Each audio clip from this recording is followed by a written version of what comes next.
Episode 10 की starting में हमें मुरान और जायो को साथ में दिखाया जाता है, जहां पर मुरान जायो से कहता है क्या तुम्हें नहीं लगता इन दिनों ली चेन काफ़ी वियर्ड बिहेव कर रहा है। जिस पर जायो कहता है ज़्यादा नहीं, उसका पर्पस एकदम क्लियर है और अगर तुम्हें ऐसा लगता भी है कि ली चेन काफ़ी वियर्ड बिहेव कर रहा है तो तुम्हें जाकर उससे बात करनी चाहिए। जिस पर मुरान जायो से कहता है तुम सही हो, इस वीकेंड जब हम लोग हॉट स्प्रिंग के लिए जाएंगे तब मैं वहाँ पर ली चेन से बात करके उसे सब कुछ क्लियर कर लूंगा। और अगर ये सब कुछ ऐसे ही चलता रहा तभी मुरान कहते कहते किसी को देखकर चुप हो जाता है। जिस पर जायो कहता है तुम क्या। तभी वहाँ पर योंगजी आ जाता है। योंगजी जायो की तरफ कुछ डायरीज आगे करता है, जिन्हें देखने के बाद जायो कहता है ये सब कुछ क्या है। योंगजी बताता है ये सभी मेरी डायरीज है और ये मैंने लिखना तब स्टार्ट किया था जब मैं तुम्हें लाइक करना स्टार्ट कर दिया था। मैंने इनके अंदर तुम्हारे बारे में सब कुछ रिकॉर्ड करके लिखा हुआ है, तुम्हारी हैप्पीनेस, जॉय, सैडनेस, एंगर, सब कुछ। और जब तुम ये डायरीज कम्प्लीटली पढ़ लो तब तुम मुझसे आकर कहना क्या मैं तुम्हें समझ सकता हूँ या फिर नहीं। ये सब कुछ कहकर योंगजी वहाँ से चला जाता है। योंगजी के जाने के बाद मुरान जायो से कहता है ये सब कुछ मैं पहली बार सुन रहा हूँ कि कोई पर्सन किसी दूसरे पर्सन की लाइफ रिकॉर्ड करके डायरी में लिखता है। सीन शिफ्ट होता है और हमें जायो के रूम का दिखाया जाता है, जहाँ पर जायो बैठकर योंगजी की लिखी हुई डायरीज पढ़ रहा था, जिसके अंदर सिर्फ जायो के बारे में ही लिखा होता है। योंगजी ने उस डायरी के अंदर लिखा था आज डैड का बर्थडे है, इसीलिए ब्रदर और डैड साथ में बैठकर ड्रिंक कर रहे हैं। ड्रिंक करने की वजह से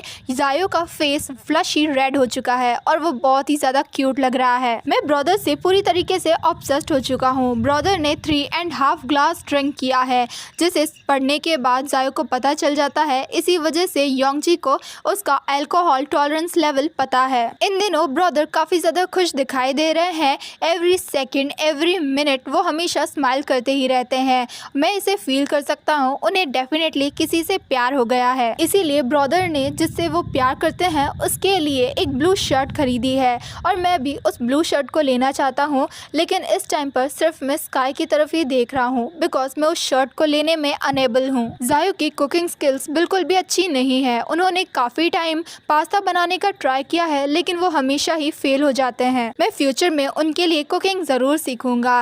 देन उस डायरी में लिखा होता है आज वो पर्सन जिसे जायो लाइक करता है वो घर पर है। योंगजी ने लिखा था आज मेरी तबीयत कुछ ठीक नहीं है, इसीलिए मैं घर जल्दी ही आ गया और मैंने देखा जायो उस पर्सन को किस कर रहा है, जिसे देखकर मुझे बिल्कुल भी अच्छा नहीं लगा। और वो पर्सन एक बॉय था। नाइट के टाइम पे जब मैं सोने के लिए जा रहा था तब मैंने सुना ब्रदर रो रहा था। वो काफ़ी क्वाइटली रो रहे थे लेकिन मैं उन्हें क्लियरली सुन सकता था। मुझे लगता है ऐसा इसीलिए बिकॉज ब्रदर को समझ में आ गया है कि वो मेंस को लाइक करते हैं, इसीलिए शायद वो रो रहे हैं और अपसेट हैं। मैं उन्हें कंफर्ट करना चाहता था, इसीलिए मैं उनके रूम में चला गया और उनके साथ उनका बेड शेयर किया। उस टाइम पर शायद ब्रदर को लगा होगा मैंने ज़रूर को नाइटमेयर देख लिया है, इसीलिए उस टाइम पर ब्रदर ने मुझे अपने रूम से जाने के लिए नहीं कहा।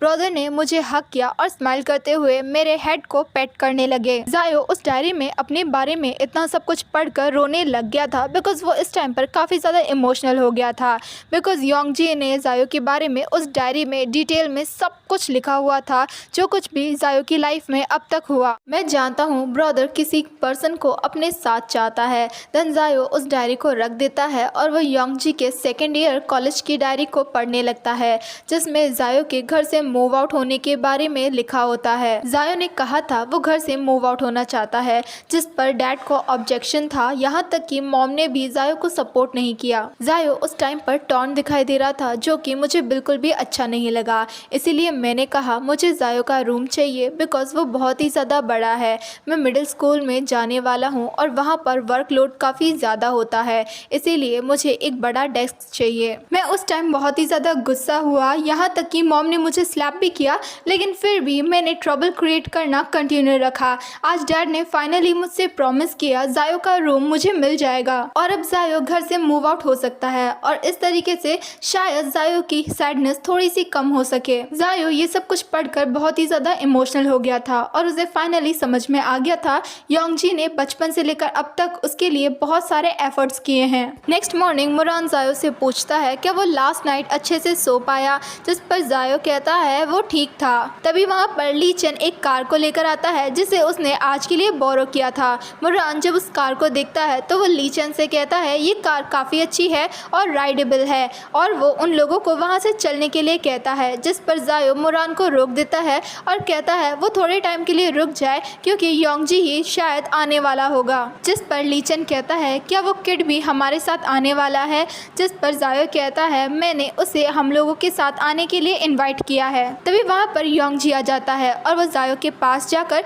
उसे एक बॉटल देते हुए कहता है आज मॉर्निंग में मैंने तुम्हारे लिए जूस बनाया है, जिस पर जायो भी उस बॉटल को एक्सेप्ट कर लेता है। ली चेन योंगजी से कहता है तुम यहाँ पर एक बॉटल के साथ कैसे आ सकते हो, बल्कि यहाँ पर हम 3 लोग हैं। जिस पर योंगजी कहता है मुझे तुम्हारे फेवरेट फ्रूट्स एंड वेजिटेबल के बारे में कुछ भी नहीं पता था। ली चेन योंगजी से कहता है क्या तुम्हारा पोलाइटनेस के साथ कोई इशू है, मतलब कि क्या तुम किसी को पोलाइटली आंसर नहीं कर सकते। जिस पर मुरान कहता है योंगजी सही कह रहा है, वो जायो को बहुत अच्छे से जानता है और वो जायो के बारे में सब कुछ जानता है, just like back of his head. अब मुरान की बातों को सुनकर यहाँ पर ऐसा लग रहा था जैसे मुरान योंगजी को ताना देने की कोशिश कर रहा है। अब ये सब सुनकर योंगजी कहाँ पर चुप रहने वाला था, वो भी मुरान से कह देता है वो जायो को अच्छे से समझता है, क्या उसे इन सब से जेलसी और हेटफुल फील हो रहा है तो वो खुद के लिए खुद एक पर्सन को ढूंढ ले। यहाँ तक कि यहाँ पर तो एक फ्रेश मैन ही उसके साइड में खड़ा हुआ है। यहाँ पर योंगजी ली चेन के बारे में ही बोल रहा होता है। अब बात हद से ज़्यादा बढ़ती तभी जायो उन दोनों को रोक लेता है और कहता है इतना ही काफ़ी है, उन्हें यहाँ से चलना चाहिए। ली चेन अब मुरान से और जायो से उसका बैग लेता है तो योंगजी भी ली चेन को अपना बैग दे देता है। देन वो सभी लोग जब उस कार के अंदर बैठते हैं तो मुरान को वो कार बहुत अच्छी लगती है और वो इस बारे में ली चेन को भी बताता है। वो ली चेन से कहता है ये कार बहुत अच्छी है, अगर मैं फ्यूचर में कार खरीदूंगा तो मैं इसे ही कंसीडर करूंगा। जिसे सुनकर ली चेन कहता है अगर ये कार तुम्हें इतनी ही अच्छी लगी तो मैं इसे खरीद सकता हूँ। जिस पर मुरान कहता है तो फिर मैं इस कार को तुमसे बोरो करूँगा। अब ली चेन कहता है तुम्हें बोरो करने की कोई भी ज़रूरत नहीं है, मैं तुम्हें इसे वैसे ही दे दूँगा और जो कुछ भी मेरा है वो तो तुम्हारा ही है। मुरान को ली चेन की ये सारी बातें अजीब लगती है लेकिन वो ली चेन की बातों पर ज़्यादा ध्यान नहीं देता। मुरान जब अपनी सीट बेल्ट लगाने की कोशिश करता है तो ली चेन मुरान के क्लोज होता है और मुरान की हेल्प करता है उसकी सीट बेल्ट लगाने में। पीछे बैठकर योंगजी उन दोनों की ये सारी हरकतें काफ़ी अच्छे से नोटिस करता है। अब मुरान ली चेन से कहता है तुम क्या कर रहे हो, जिस पर ली चेन कहता है मैं तुम्हारी हेल्प कर रहा हूँ तुम्हें और भी कंफर्टेबली बैठने में, और वो मुरान की सीट को अच्छे से एडजस्ट कर देता है। देन मुरान जब मिरर में देखकर अपनी हेयर स्टाइल को ठीक कर रहा होता है तभी उस मिरर के अंदर योंगजी का फेस भी दिखाई दे रहा होता है जो कि मुरान को अपनी शार्प आईज से घूर रहा होता है। ली चेन यहाँ पर गलती से मुरान के हैंड को टच करता है तो मुरान अपना हाथ पीछे कर लेता है। ली चेन मुरान से कहता है आई एम सॉरी, मैंने गलती से गलत चीज़ को टच कर लिया है, मैं बस शिफ्ट स्टिक को ही टच करना चाहता था, मतलब कि गियर चेंज करना चाहता था। उन दोनों को ऐसे देखकर जायो तो बड़े मजे ले रहा होता है। सीन शिफ्ट होता है और हमें उस प्लेस को दिखाया जाता है जहाँ पर वो सभी लोग आए होते हैं। एक होटल के अंदर मुरान और जायो साथ में होते हैं जहाँ पर वो दोनों आपस में बातें कर रहे होते हैं। मुरान यहाँ पर जायो से ली चेन के बारे में बात करता है। वो ली चेन के बिहेवियर के बारे में जायो को बताना चाहता था लेकिन उसे समझ में नहीं आता कि वो किस तरीके से जायो को सब कुछ डिस्क्राइब करे। जिस पर जो जायो होता है वो सिर्फ यही कहता है क्या तुम्हें ये सब कुछ अच्छा नहीं लग रहा। जिस पर मुरान कहता है ऐसा कुछ नहीं है, मुझे ऐसा फील होता है कि ली चेन बहुत ही ज़्यादा एक्सट्रीम हैप्पी है, लेकिन मैं उस चीज़ का रीज़न नहीं जानता कि वो इतना ज़्यादा खुश क्यों है और क्या जायो ली चेन के इस एक्सट्रीम हैप्पीनेस का रीज़न जानता है। जिस पर जायो कहता है कि हाँ मैं जानता हूँ।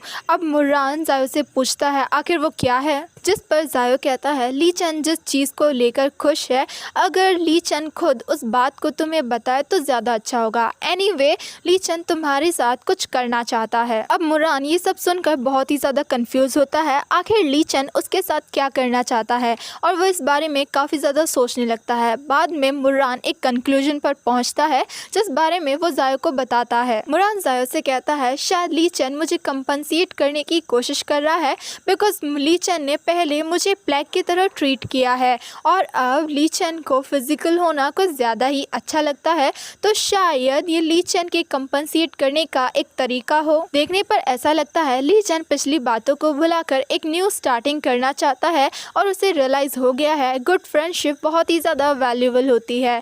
अब ये सारी बातें सुनकर जायो सिर्फ स्माइल करता है। आई थिंक जायो के दिमाग में चल रहा होगा कि मुरान कितना ज़्यादा इनोसेंट है। दूसरी तरफ हमें योंगजी और ली चेन को साथ में दिखाया जाता है, जहाँ पर ली चेन योंगजी से कहता है तो एक्चुअल में तुम्हारे ब्रदर ने तुम्हें माफ़ कर दिया, ये बहुत ही ज़्यादा अनबिलीवेबल है। जिस पर योंगजी कहता है because of love. Yongji Li Chen से कहता है तुम्हारा किसी मैन को चेस करने का तरीका बहुत ही ज़्यादा एग्रेसिव है, तुम चाहो तो मैं तुम्हें सिखा सकता हूँ।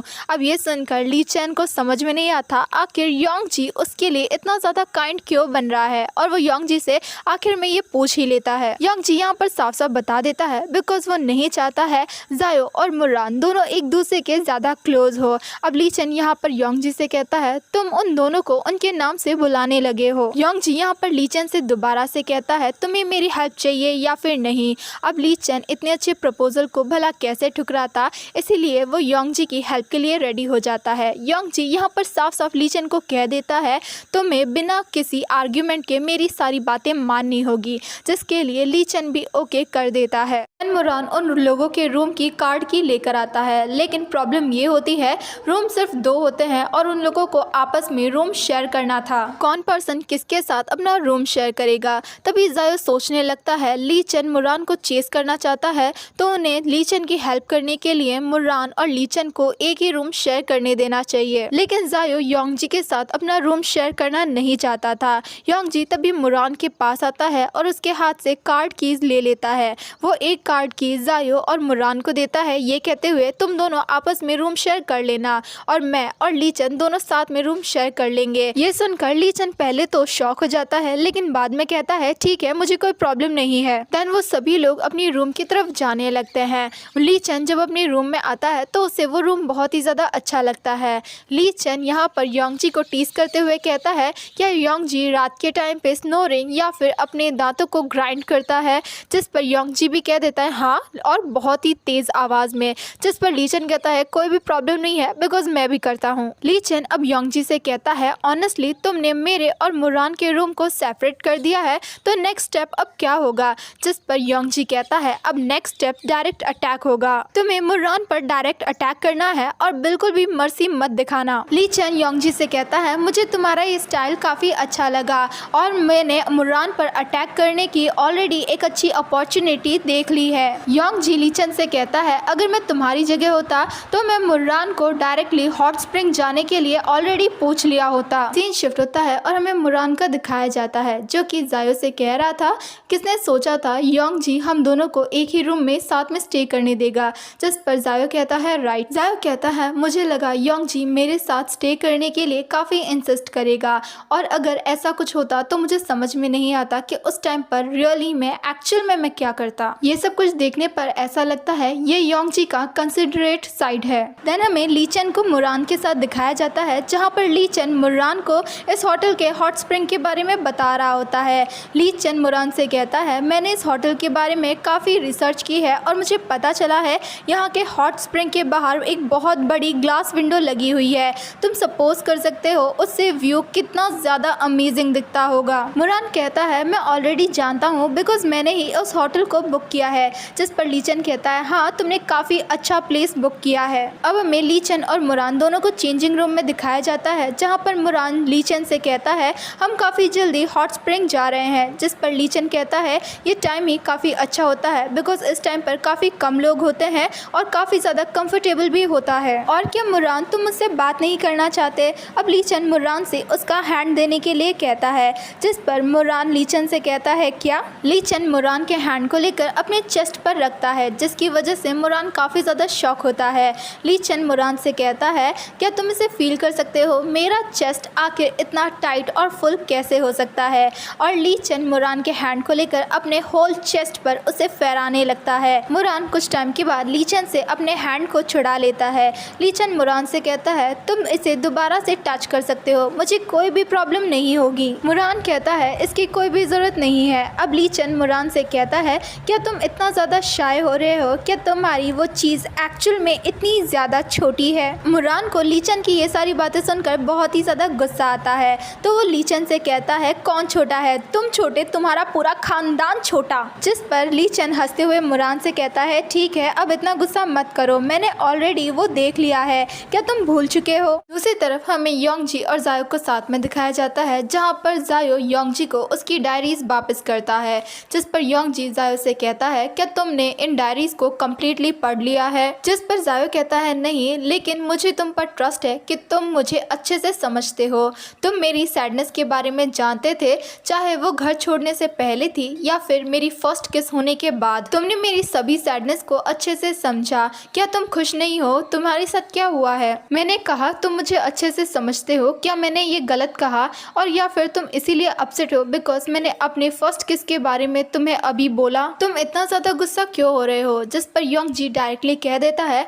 मैं भी घर छोड़ने से बिल्कुल भी नहीं डरता, और ना ही इस चीज़ को एक्सेप्ट करने से कि मुझे तुम पर क्रश है। मेरा ट्रस्ट गेन करना बहुत ही ज़्यादा डिफ़िकल्ट है और मुझे तुम्हारी वार्मनेस से बहुत ही ज़्यादा प्यार है। मैं तुम्हारे हैंड को हमेशा इसी तरीके से होल्ड करके रखना चाहता हूँ। मैं नहीं जानता कि प्यार क्या होता है, लेकिन फिर भी जब भी मैं तुम्हारे साथ होता हूँ मुझे बहुत ही ज़्यादा कनेक्टेड फील होता है। ये कहकर योंगजी जायो के हैंड को होल्ड कर लेता है और वो जायो से कहता है मैं इसी तरीके से तुम्हारे हैंड को हमेशा होल्ड करके रखना चाहता हूँ और तुम्हें भी कहीं नहीं जाने देना चाहता। ये सब सुनकर जायो योंगजी से कहता है तुम्हारी बातें सुनकर मैं भी एक्चुअली में मूव्ड हुआ हूँ, लेकिन मुझे अपनी फीलिंग का रियलाइज नहीं है मैं तुमसे प्यार करता हूँ या फिर ये मेरी हार्ट की वीकनेस है। योंगजी कहता है तुम सिर्फ मुझे एक चांस दो, मैं डेफिनेटली तुम्हें अपने प्यार में गिरा दूंगा। जायो योंगजी से कहता है तुम्हें अपने आप पर बहुत ज़्यादा ट्रस्ट है, जिस पर योंगजी कहता है बिकॉज मैं तुम्हारी बेस्ट चॉइस हूँ। देन योंगजी और जायो दोनों ही वहाँ से एक दूसरे के हैंड को होल्ड करते हुए चले जाते हैं। सीन शिफ्ट होता है और हमें हॉट स्प्रिंग का दिखाया जाता है, जहाँ पर लीचन और मुरान साथ में होते हैं।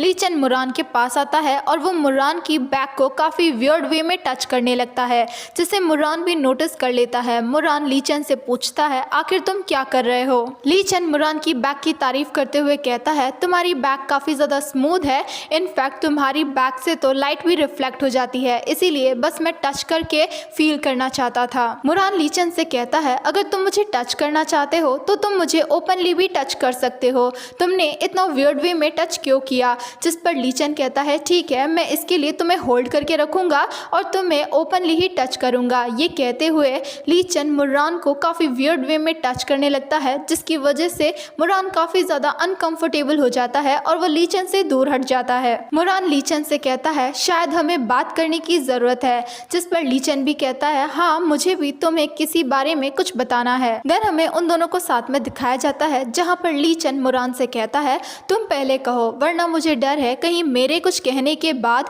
तुम्हें कुछ कहने का चांस ना मिले। मुरान लीचन से कहता है ठीक है, और वो लीचन से ये भी कहता है पहले तुम मी फैंग को चेज करते थे, इसीलिए मुझे तुम्हारा बिहेवियर समझ में आ जाता था, लेकिन अब तुम मी फैंग के साथ नेक्स्ट स्टेप ले चुके हो तो ये सब कुछ एक्टिंग करने की अब कोई भी ज़रूरत नहीं है, तो हमें ये सब कुछ बंद कर देना चाहिए और अब इन सब की कोई भी ज़रूरत नहीं है। जिस पर लीचन भी कहता है तुम ठीक कह रहे हो, अगर ये सब कुछ मी फैंग को चेज करने के लिए होता तब ये सब कुछ करना बहुत ही ज़्यादा नेसेसरी होता। मुरान कहता है रिसेंटली मुझे ऐसा लगता है तुम ये सब कुछ अपोलोजाइज करने के लिए कर रहे हो, बिकॉज पहले तुमने मुझे काफ़ी ज़्यादा अवॉइड किया था। लीचन मुरान के क्लोज होता है और वो मुरान से कहता है तुम्हें अवॉइड करना मेरी सबसे बड़ी गलती थी और इसके लिए मैं तुमसे अपोलोजाइज भी करता हूँ। ये कहते हुए लीचन मुरान से काफ़ी ज़्यादा अपोलोजाइज करने लगता है। मुरान लीचन से कहता है मैं मजाक नहीं कर रहा हूँ, मैं सीरियस हूँ, आखिर तुम क्या चाहते हो? अगर मैं एक लड़की होता और तुमने जो कुछ भी मेरे साथ हॉट स्प्रिंग में किया था, अगर तुम उस टाइम पर ऐसा करते तो तुम पर सेक्सुअल हैरेसमेंट के लिए अच्छा खासा केस हो चुका होता। जिस पर लीचन कहता है अगर तुम एक मैन हो तो क्या ये सब कुछ काउंट नहीं होगा? और इसी के साथ एपिसोड 10 यहीं पर खत्म हो जाता है।